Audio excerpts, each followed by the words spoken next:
So we are going to start off with antiderivatives. Where did we start with derivatives? Where did we start? Way back in Unit 1, where did we start with derivatives? What was the first thing we did?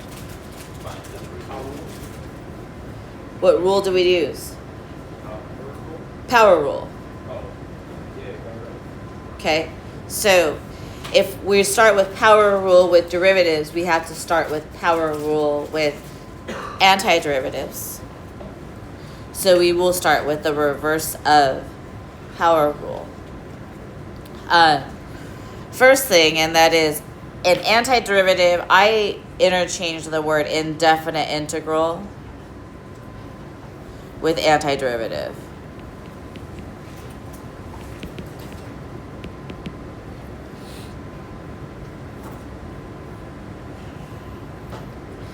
And to make this better,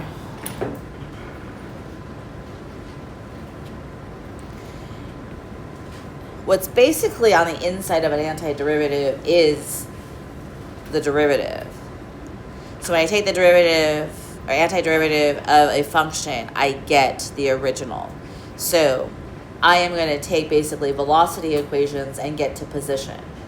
Now, just like what we did with the slope field lesson, right? All of those x squared derivatives, even plus whatever, right? They were all those derivatives were 2x. They were all different in the original function by some sort of constant that we call c. Every single time you take an antiderivative or an indefinite integral, you must have plus c. If you do not have plus c, it is 100% incorrect. Okay. This symbol that's on the outside means to take the antiderivative. So, with power rule, we brought the exponent down and subtracted by 1. With antiderivatives, we will add 1 to the exponent and multiply by the reciprocal of the exponent. And then add a plus c.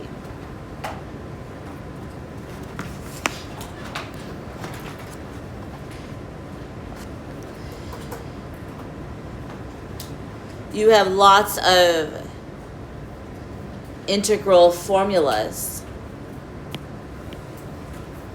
And this is where you're going to get completely messed up. Because the antiderivative of sine is negative cosine, not positive. And the antiderivative of cosine is a positive sine. So you guys are all going to get messed up. Now, the idea, though, is that if I were to take the derivative of every single right side of my equation, I should get back to what's inside the antiderivative. So in theory, you can check all of them. You probably don't want to, but you could. Right? That also means on a multiple guess test, you could take the derivative of all of your answer choices and figure out which one matches. So if you get stuck, that's what I would try. Okay. Antiderivative of 1 over x is ln. Ln has an absolute value there. And the reason why it has an absolute value is because the inside part of ln has to always be positive. So if you're going to put a variable there, you have to indicate that it is always positive. Antiderivative of e to the x is itself. Antiderivative of a to the x is a to the x divided by ln a. And then here's all your inverse trig antiderivatives.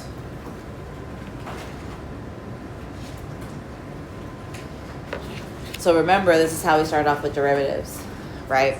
So we have to start this way with all of our antiderivatives. lots of things to possibly have to memorize. Yes. You see this in like your question or your answer. Do we simplify it to like this? And then if we see like integral arc sine x plus c, do we? You can't. You just see integral of the other side. And that's a great question, because the integral of ln is not 1 over x. That's the derivative. The integral of ln is actually x minus x ln x. It's a memorized antiderivative. So your only direction that you're really going is the antiderivative of 1 over x, not any other direction. And that's also what's really important, is that it's the antiderivative of 1 over x, not like 1 over x squared. So the only way that it's ever ln is if it's linear in the denominator. It cannot be quadratic, cubic, anything else. It has to be, x has to be to the first power. You'll see it. I say it 5,000 times and you still will mess it up. It's fine. You'll get it right when it comes to the AP test. It's a learning curve.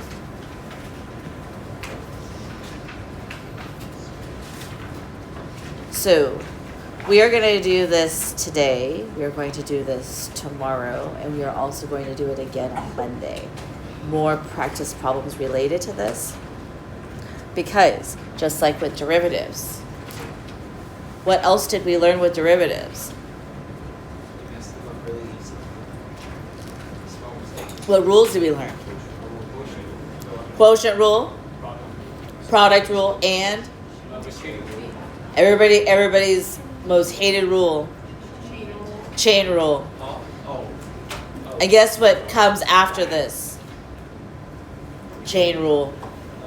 So we're going to do this for a few days. Get real comfortable with it. And then we're going to do the reverse of chain rule. Lucky for you, though, because you are AB and you are not BC, we will do the reverse of product and quotient rule just for funsies. But I will never test on it for you.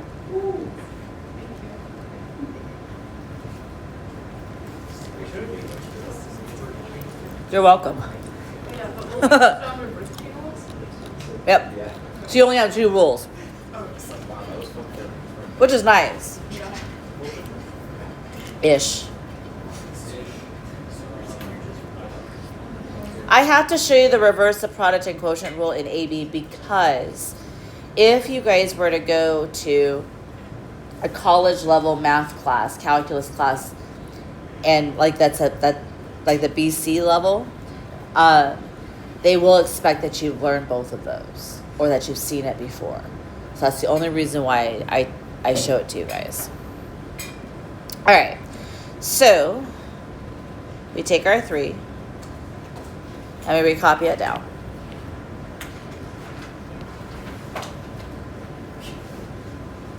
Then we take our x,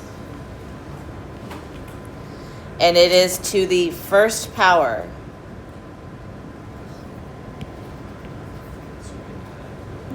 So I have my 1. I then add 1 to the exponent. And then multiply by the reciprocal of the exponent.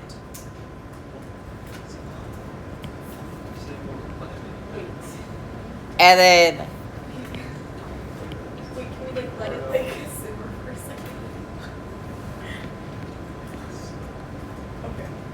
and then add a plus c. So you have your number in front. It stays there. The 3 stays there. You take your exponent of x, which is 1. You add 1 to the exponent. And then you multiply by the reciprocal. And then you add a plus c. Now you have to simplify it.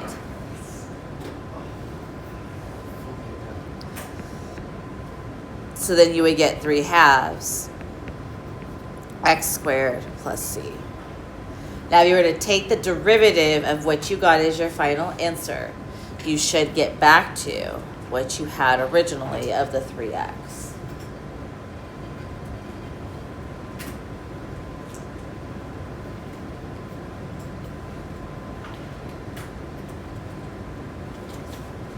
Questions?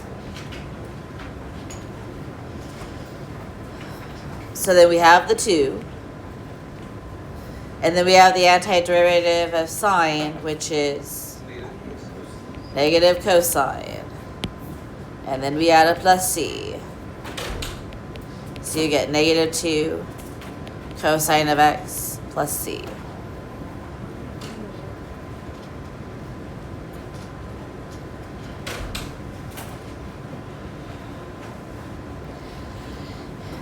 And this is what ends up happening. Yes, question. Why do we add a 1 in the exponent for example 1 but not for Just like with derivatives, reverse of power rule only works with polynomials.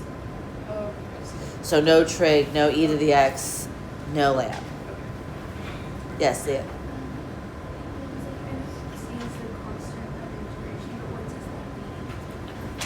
That means every single answer has to have a plus c, because when I have my answer, it is a family of original functions that I could possibly have, depending on what initial condition I have.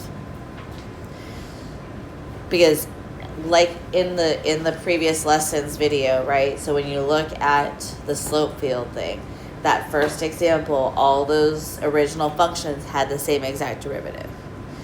They were all different by a plus c. So if I were to go from y prime is equal to 2x back to an x squared, I have to add a plus c because I have no idea what the constant could possibly be. Is that you were have to solve for c? Yes. You will eventually have to solve for c. That will be when we do separation of variables, which is not in this unit. That solving for plus c is 7 out of 9 points on your free response test. All tests that you will take from this point forward.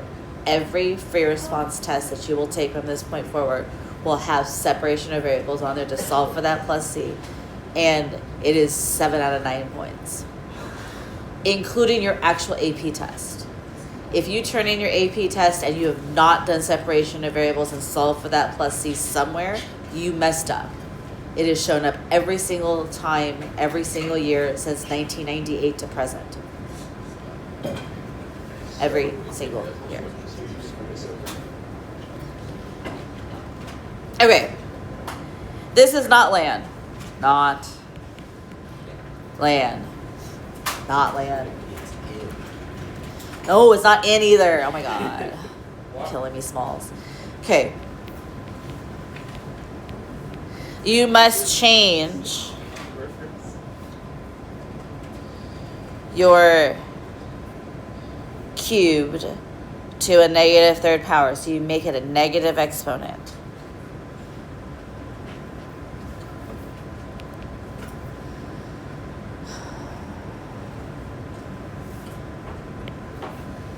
So you have x to the negative third. You add 1 to the exponent. And then you multiply by the reciprocal. And add a plus c.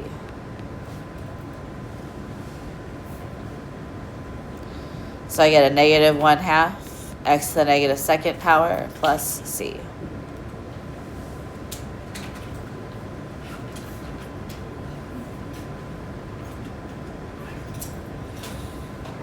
Again, just like what we did with derivatives, we're changing them into fractional exponents, changing them into negative exponents. So you take your x to the 1/2, you are adding 1, and then you are multiplying by the reciprocal of the exponent and adding a plus c. So 1/3 halves x to the 3/2 plus c. So 2/3 x to the 3/2 plus c.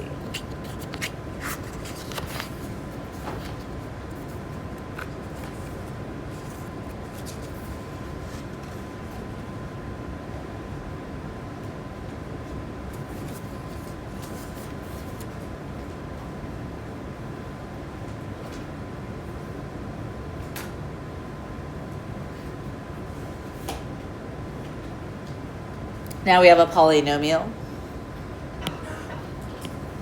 So I have my 3.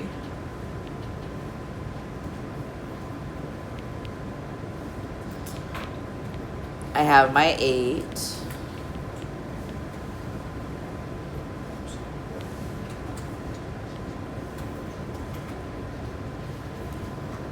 And I still have my 7. So I'm now adding 1 to my exponent, multiplying by the reciprocal.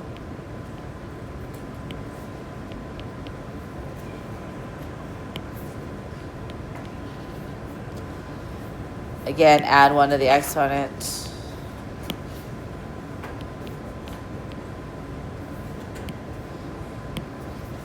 Multiply by the reciprocal.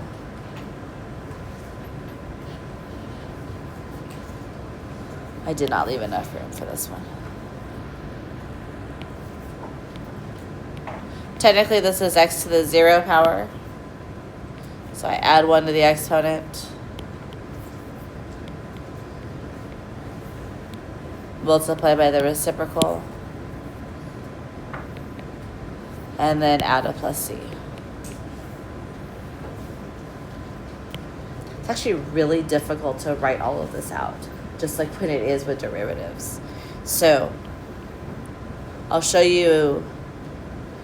I would have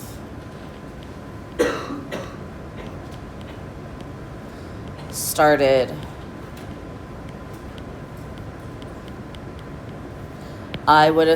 here with my antiderivative work. I would not have written out that first step. You can write out that first step until you feel comfortable not writing out that first step.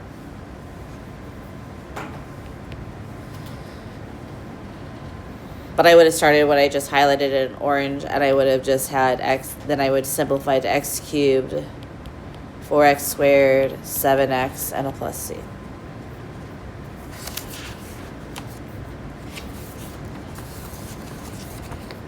Questions?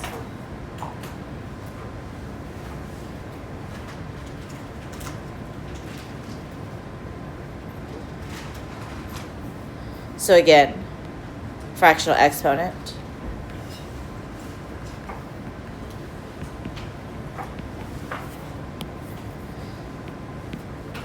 Add 1 to the exponent. So when I add 1 to my exponent here, yes, I still need to multiply by the reciprocal. But when I have my 2/3, I am adding 3/3, which is 5/3. Once I get here, I don't know if I would have ever written out multiply by the reciprocal like that. I probably would have jumped to knowing that this is that 3/5 is a reciprocal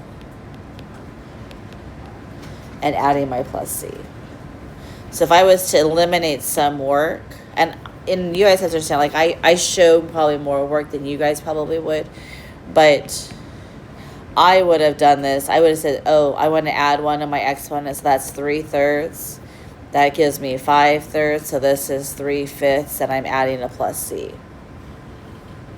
And that's how I would have shortcutted it, knowing that I would have needed to find a common denominator to start off with. Okay. Questions that you guys have? So you don't have a quotient rule yet or a product rule, and even then, your quotient and product rule are used only for specific cases. So in this case, just like with derivatives, I would have had to divide this out. So I would have had to take every single x term or every single term in the top and divide it by x to the 1/2.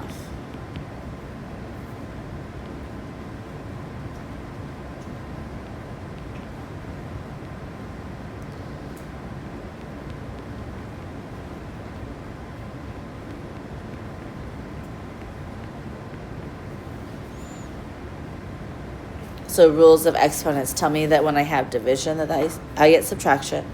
That's why I got 3/2 and 1/2. And then I move my x and 1/2 that's in the bottom to the top and made it negative.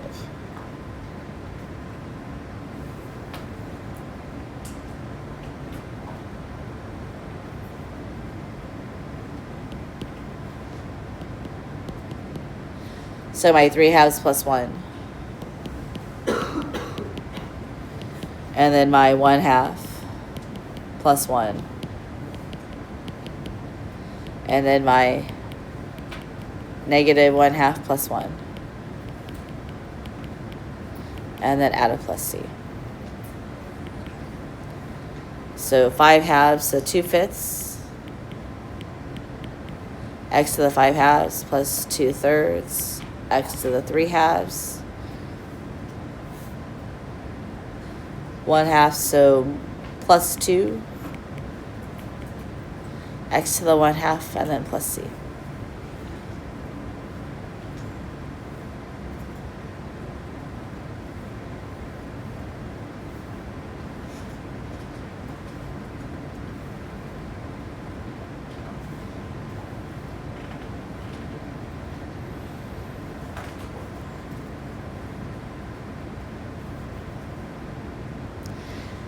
Questions that you guys have?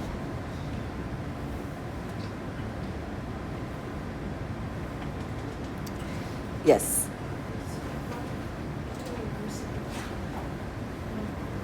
Huh?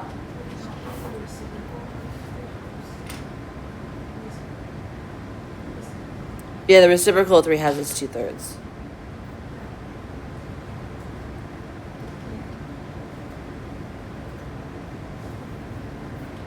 Here, this is 2/3.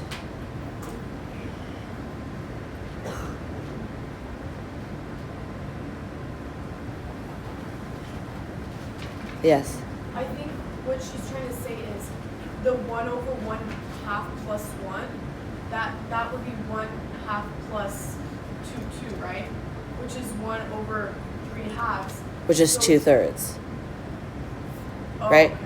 Yeah, because it's 1/3/2. Okay. And then you flip it.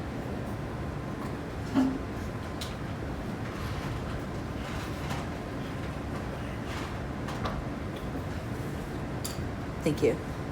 Other questions that you guys have? Yes, Jack? Looking at example 9, when I see that we only have y's, would we treat that as if it was X, yes. Yeah, so I can change the variable around.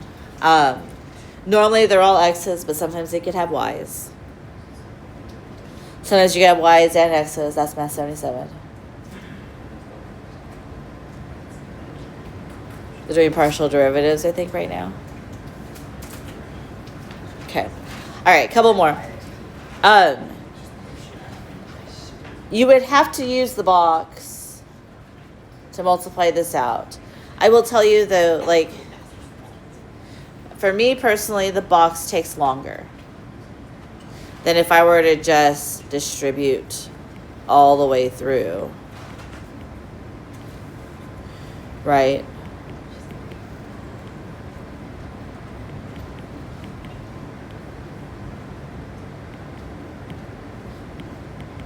That's faster for me. I don't care what you guys do.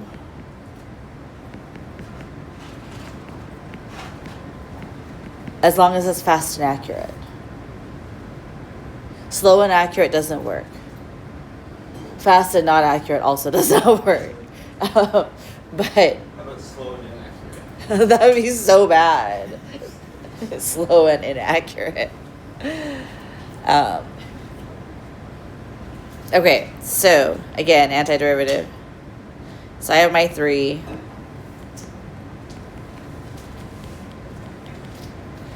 Add 1 to the exponent, multiply by the reciprocal.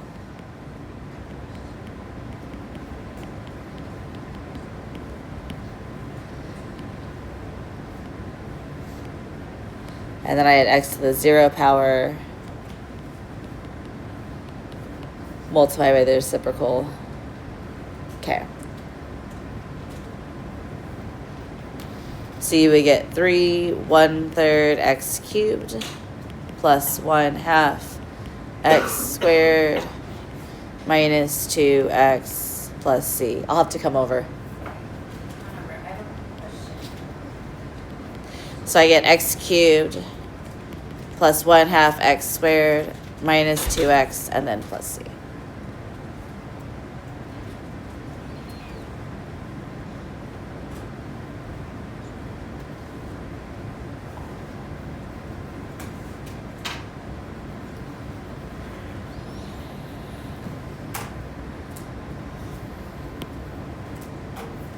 Questions that you guys have?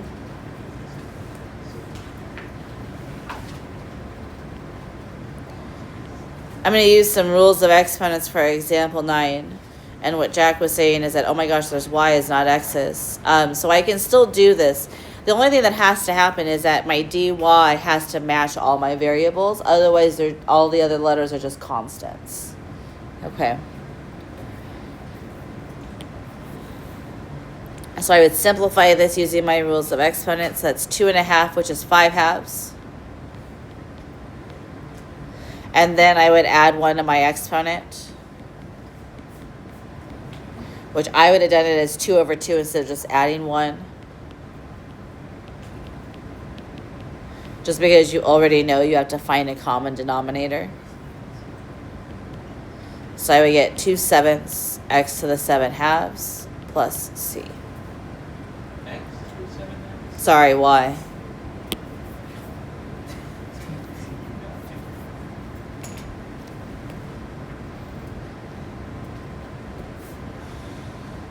Yes. Where did 5/2 come from? Taking 2 and 1/2 and adding them together.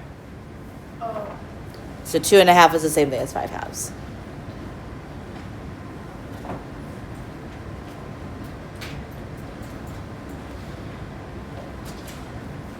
And lastly, that tangent squared y plus 1 is an identity. Sam, you have a question about the other Why one? is the font size so much bigger? So I use Adobe Illustrator to write all of your guys' pages. That's what's bothering me about this font. But my equation editing software takes every equation and turns it into a vector form, and then I have to manually resize every single equation. So then when I decide I'm going to give up, that's why they're different. Because I actually decided I didn't care anymore because this is a 2-step problem. And I'm like, and I don't care anymore. It's good enough. It's going to be on the page. Because normally because it's vectored, it's larger than the page every single time. And so I have to resize it not only to fit in the page, but in the box. And normally I'm pretty picky about the sizing. And then sometimes I'm like, yeah, I could care less anymore. Okay. That is what bothers Sam about the fact that there's a tangent squared plus 1 in there. So that's an identity. It's secant squared. And then the little chart at the very beginning tells you that the antiderivative of secant squared is tangent. It is just, so it's just regular tangent, y plus c.